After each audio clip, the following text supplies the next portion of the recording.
quand vous voyez tout ce qui a été fait ici, c'est considérable. Ça a été fait avec passion, c'est fait avec soin, quoi, je veux dire. Alors, on est à environ, bon an mal an, 15-18 bénévoles à peu près, hein, dont 7 entre guillemets permanents, celles qui sont réguliers. Et c'est évident que sans les bénévoles, on n'aurait jamais fait tout ça.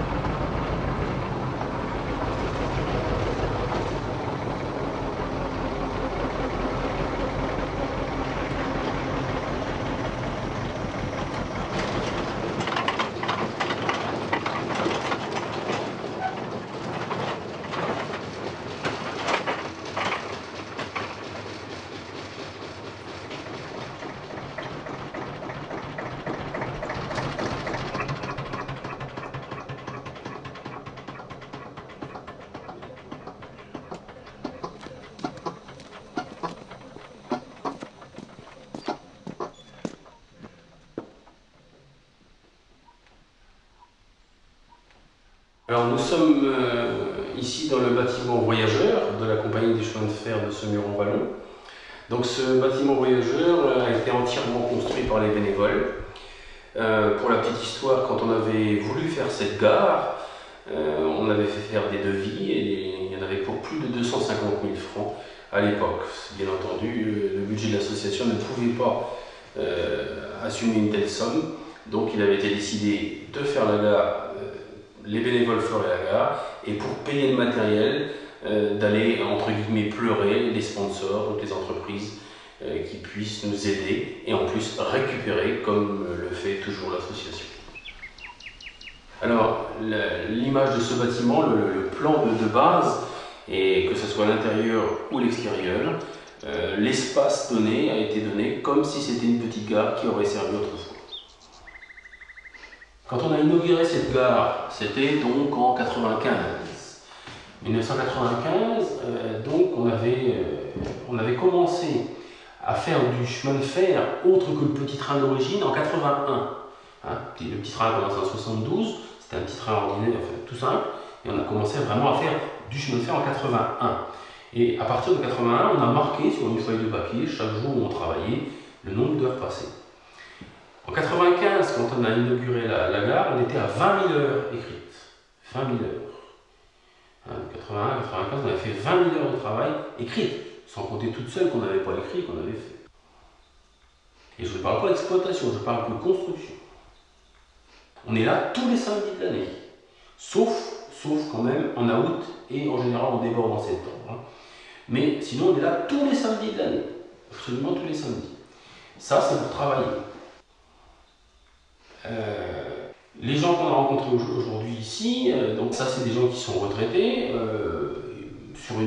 en moyenne ils y passent la moitié de leur semaine, en moyenne, hein, dans une année. On est là également un dimanche sur 2 pour exploiter, donc du 1er mai au 30 septembre.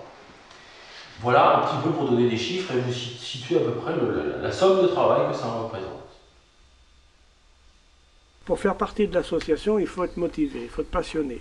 Hein, celui qui n'est pas passionné par le chemin de fer, c'est pas la peine de se présenter parce que c'est quand même un monde à part. C'est comme celui qui aime les bateaux, celui qui aime les avions, celui qui aime le vélo, c'est une chose, c'est une passion. Alors, dès lors qu'on est passionné et qu'on a l'esprit de camaraderie, de bonne entente, tout vient tout seul. Hein, c'est ça. S'il n'y a pas un chef quand même, un chef ou plusieurs chefs du moins qui guident l'esprit de la passion, ça ne peut pas marcher. C'est pas possible. Ma passion, moi, vient du chemin de fer surtout, bon, en ce qui me concerne.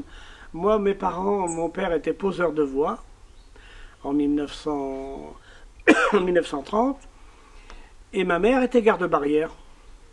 Alors j'ai eu la chance de vivre encore avec eux jusqu'à l'âge de 22 ans. Ensuite on s'est quittés, je me suis marié, et puis bon, ben, mes parents n'ont pas survécu bien longtemps après. Mais j'ai tellement vécu un moment avec eux, au bord du chemin de fer, que les lignes de chemin de fer, je les connais. Le virus m'a pris, quoi. C'est de la voie étroite, mais qui ressemble à la voie SNCF, hein, la voie normale. C'est ça la passion.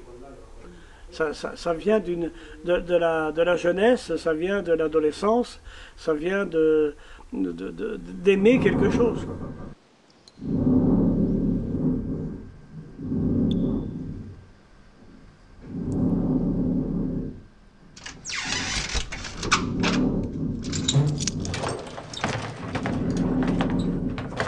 Bien, ben, je vous amène ici dans un lieu que le public ne fréquente pas. Et dans ce lieu, on stocke tout ce qu'on peut récupérer dans les entreprises. Que ce soit des boulons, des vis, des pièces diverses que vous pouvez voir, mais que ce soit aussi du matériel plus lourd qui a l'avantage d'être sauvé de la ferraille, puisque le but c'est quand même bien de sauver le matériel. Évidemment il n'est pas très beau en ce moment, mais il est au moins sauvé, il est en attente de restauration. Dans les étagères que nous parcourons là, on trouve de tout, c'est la vraie caverne d'Ali Baba, mais pour les bénévoles qui travaillent, c'est une source inépuisable et comme les moyens de l'association sont faibles, eh bien c'est avec ce matériel de récupération que nous pouvons travailler. Et puis donc tout le gros matériel que vous pouvez voir qui est ici entremêlé avec tout un tas de choses mais qui nous permet de travailler et de faire évoluer l'association. Donc au centre de ce bâtiment, égaré là sur les voies, du matériel type locaux diesel. Hein. On trouve des locaux type campagne, du matériel Oresten et Coppel, du matériel Deutz, du matériel de Coville évidemment. Et tous ces matériels donc, ont été sauvés de la ferraille. Ils sont dans leur état complet, mais bien entendu ils ne marchent plus à l'heure actuelle. Donc le but c'était bien sûr de les empêcher d'être ferraillés. Et puis dans un second temps, quand les bénévoles auront un peu plus de temps disponible, c'est de restaurer ce matériel dans son état d'origine et donc le refaire marcher. Le refaire marcher à la tête de train éventuellement qui pourront transporter des visiteurs.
Nos premières recherches de matériel, c'était 1972, donc ça fait bientôt 30 ans maintenant. À l'époque, on n'avait pas trop eu d'initiative, si ce n'est qu'on avait été chez le ferrailleur du coin, et puis qu'on avait trouvé ce type de matériel, parce qu'il y a 30 ans, on en trouvait abondamment chez les ferrailleurs. Par la suite, c'est devenu beaucoup plus rare, donc ça se passe comment? Ça se passe surtout par le bouche à oreille, parce que on dit qu'on cherche ce matériel-là, que ce soit à nos visiteurs, que ce soit aux gens qu'on connaît, que ce soit à notre famille. Donc beaucoup de gens savent qu'on cherche ce type de matériel. Donc on nous ramène des informations, bonnes ou mauvaises, après à nous de les creuser. On prospecte également, donc par exemple en ce qui me concerne, dans le cadre de mon travail, j'ai l'occasion de me déplacer. Donc si sur mon chemin je rencontre une carrière ou une scierie, ben, je vais voir, je vais demander s'il n'y en a pas. Et puis on a fait aussi de la prospection type écrit, c'est-à-dire à partir du moment où on savait qu'il y avait une mine quelque part, ou qu'on savait qu'il y avait peut-être une carrière, ou peut-être du matériel, alors on écrivait. Alors bon, une lettre, 2 lettres, 3 lettres, 10 lettres, 20 lettres, sur 20 lettres peut-être 19 sans réponse, et puis une avec une réponse. Nous avons récupéré pas mal de matériel SNCF qui ne sert plus absolument, qui, si nous ne l'avions pas récupéré, il aurait été certainement détruit. Nous avons donc récupéré, même dans le poste d'aiguillage, on peut voir certaines signalisations de la signalisation manuelle qui existait dans les années 1930. Et là, nous avons récupéré encore pas mal de matériel à ce sujet-là, à la gare de Lannion, dans les Côtes-d'Armor. Ce qui nous a permis de constituer un mini poste d'aiguillage qui ressemblait au poste d'aiguillage du début du siècle.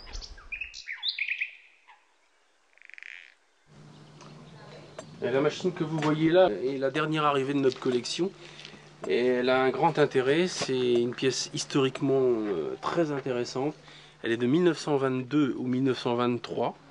Elle a été construite par un tout petit constructeur qui était M. Boileau, qui était installé à Puteaux.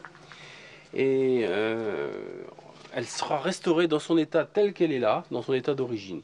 Alors l'intérêt, c'est tout simplement qu'elle a un moteur de C4, elle a un radiateur de 2 dions-boutons, et elle a une mécanique à friction qu'on ne voit pas sur les autres machines. Donc voilà. Donc telle qu'elle est là, avec un look un peu particulier, elle sera restaurée comme ça et elle roulera à nouveau sur le réseau.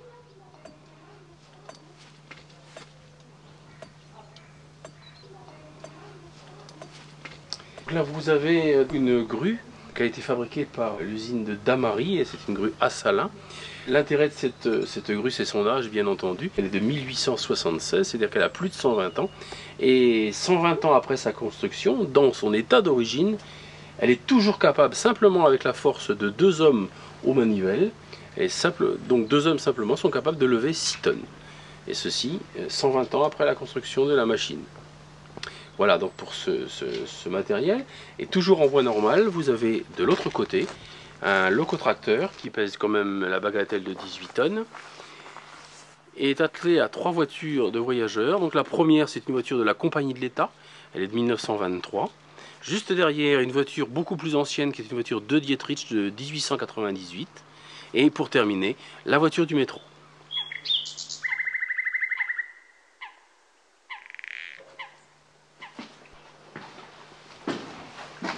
Eh bien, je vous amène ici dans la voiture du métro. La voiture du métro donc est arrivée dans la Sarthe et l'épopée n'a pas été simple. On n'avait pas résisté à la tentation d'acheter cette voiture de métro que la RATP nous proposait pour 100 francs. Ramener une voiture de métro pour 100 francs, c'était quand même extraordinaire. Le seul problème, c'est que cette voiture fait 16 mètres de long et pèse 20 tonnes. Donc pour la ramener de la porte de la Villette à l'endroit où elle repose aujourd'hui, eh bien, il a fallu 5 jours aux bénévoles parce que nous n'avions pas les moyens de nous acheter un transporteur spécialisé, donc on a été obligé de se la transporter nous-mêmes. Alors on a emprunté un porte-engin, on a été la charger porte de la Villette, donc pour la charger il a fallu faire une rampe inclinée avec des traverses, avec des rails, avec des tire-forts, on l'a montée sur le porte-engin. Ça dépassait par derrière, ça faisait 5 mètres de haut, donc tout ça, ça a déjà pris 2 jours, rien que pour la charger et l'amener jusque dans la Sarthe. Le gros problème ensuite, c'est que pour venir jusqu'au site où nous sommes en ce moment, c'est un petit chemin campagnard de 2 mètres de large et le porte-engin n'a jamais pu arriver jusque là. Donc pour pouvoir l'amener, on a eu beaucoup de misère, on l'a déchargé sur le chemin. à environ 1 km d'ici. Et puis ensuite, on construisait 4 mètres ou 5 mètres de rails, on avançait avec un tracteur agricole la voiture du métro, et on démontait 5 mètres de rails qu'on ramenait devant. Ça a duré 2 jours, et la mettre en place ensuite, la mettre comme elle est en ce moment, plus ranger tout ce qu'on avait pu déplacer. 5 jours entiers, du départ porte de la Villette, arrivé ici, et entièrement bénévole. Donc voilà l'épopée du métro, ce qui a fait dire à certains que c'était un vieux métro qui voulait surtout pas venir en retraite à la campagne.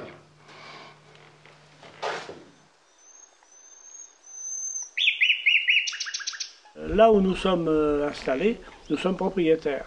Nous ne pouvions pas installer un tel réseau de chemin de fer chez d'autrui, et il fallait être chez soi.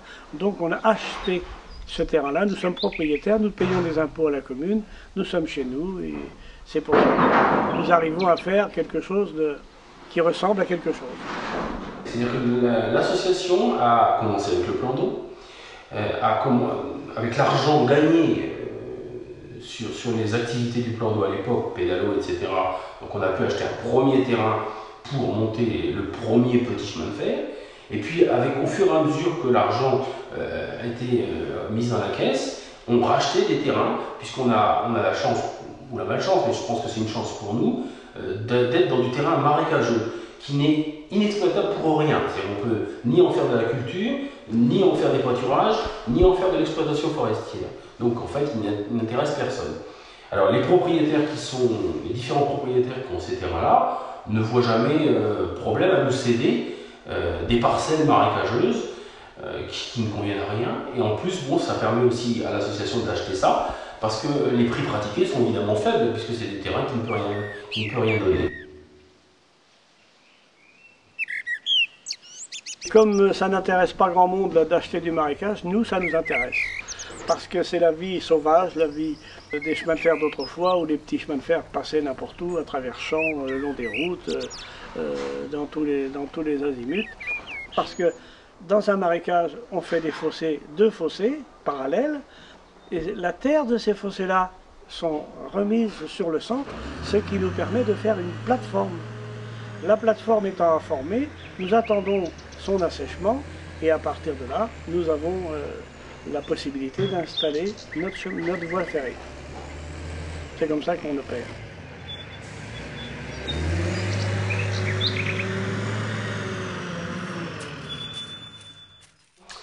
Actuellement, on a environ à peine, un petit 3 km de voies de montée. Quand je dis 3 km, c'est y compris les voies de garage, de service, les 3 réseaux qui s'imbriquent, etc. Donc on a environ 3 km de voies en tout de montée, avec, comme vous avez pu le constater, au moins 2 réseaux en état de fonctionnement voyageurs, d'autres qui ont été plus ou moins abandonnés, et puis avec surtout des projets, parce qu'on a pour l'intention d'en rester là. On a ce projet d'agrandissement qui sera vraisemblablement mis en route courant, peut-être on pense acheter les terrains dans l'hiver 2000-2001. Et ensuite, eh bien, en fonction du travail que nous avons à faire, c'est surtout au niveau sécurité et au niveau aménagement, eh bien, en fonction de ça, nous avons, disons, du matériel en réserve qui nous permettra d'agrandir le réseau d'au moins 1 km.